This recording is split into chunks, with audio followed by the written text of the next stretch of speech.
When it first released in 2007, Assassin's Creed presented a truly intriguing perspective on history. Through use of the Animus, the device that all of the games are based around, we could relive the memories of historical figures, and see what truly happened, not experiencing that which we read in history books, but seeing an untold tale of war and conspiracy. This initial idea was contained within the narrative structure of the series' first entry, presenting us and our protagonist with 9 targets to kill, 9 men intrinsic to the political powers of the Crusades, who, as it's revealed as the game goes on, are all aligned in motive, with the religious and national line separating them being nothing but a blur. These men made up what we know in the series as the Templar Order, a group that stood out with the confines of traditional alliances, and worked together to bring about a new world. Each of the individual Templars we see in these early games aren't necessarily driven by identical motivations, but each have their own respective reasons for allying themselves with the Order, and these motivations are presented to directly conflict with the characterization of our protagonist,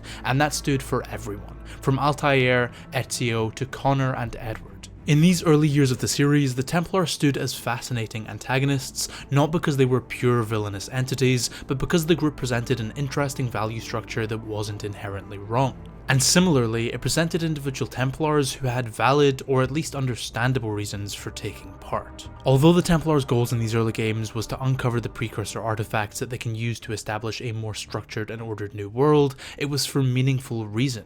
In the case of someone like Haytham, it was a genuine desire for peace. In the case of Rodrigo Borgia, a ruthless ambition and deluded self-image. In the case of Thomas Hickey, merely a means to a bigger paycheck. In the case of Garnier, an earnest desire to help the less fortunate. But like all things in this series, the presentation of the Templars can be distinguished into 2 halves, pre and post 2014, when the series took its first big hit and the quality of the storytelling in Assassin's Creed took a steep downturn. When Ubisoft began putting out an overabundance of content, leading to inflated and confusing lore that wasn't properly understood by many of the writers of future games, and couldn't always be accounted for. When the games began retconning the series' most fundamental elements in order to build the games to be larger and more expansive. In doing so, the presentation of the Templar Order was widened, but the trade-off was that the most interesting philosophical element of the series lost nearly all of its depth. The original Templars were so interesting because they could be mapped onto all structures of society, behind the scenes of the public domain, controlling the power dynamics of politics, of religion, of commerce, of everything. They are a fascinating reflection of the world in a way that supersedes all movements. They represent the unchanging power structures the world has always and will always have. But as the games adapted the Templars into the Order of the Ancients, they lost a lot of this opportunity for social commentary, as they transformed the group not into an all-controlling order, but into a fanatical religious cult. As the Templars were retconned to the Order of the Ancients in Assassin's Creed Origins, their motivations changed. Instead of aspiring to capture precursor artifacts to introduce a new world, they seemed to be dogmatic worshippers of the ones who came before, still interested in controlling the masses, but being shown more as a fanatical cult-like religion than an organized conspiratorial order.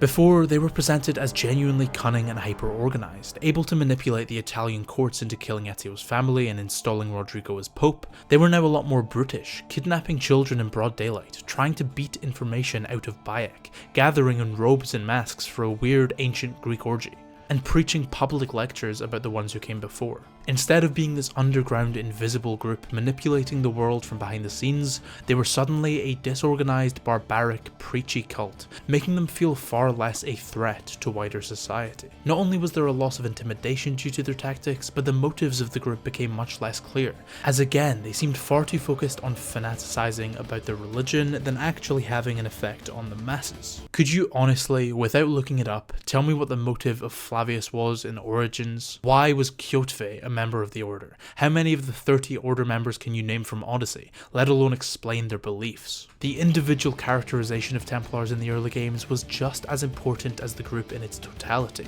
It was fascinating that a group of diplomats and nobles would work together out of a lust for power, under the control of a single religious fanatic. But the Order does away with this structure, and just makes every copy-paste target a dogmatic worshipper. And by extension, the wider idea of the Order became significantly less threatening.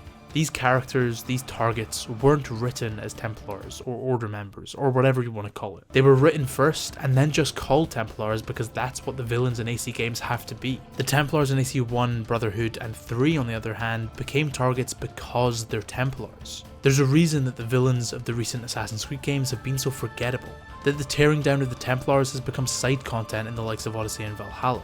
Because these games have lost what makes the Assassin-Templar conflict so fascinating. There's an intrinsic misunderstanding of what makes the Templars interesting, what makes them imposing, what makes them worth fighting. And it's rare that there's ever been a great story told without a villain that needs to be fought.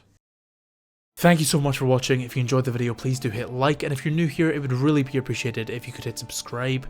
Also, the link to my Patreon is down in the description below. Thank you so much to patrons who keep on the lights and the mics over here at Founded Productions. I'd also like to hear what you guys think about this topic in the comments down below, so make sure to tell me your opinion. And with all that being said, thanks again for watching. I hope you did enjoy. I've been Founded Scarab, and I'll see you in the next one.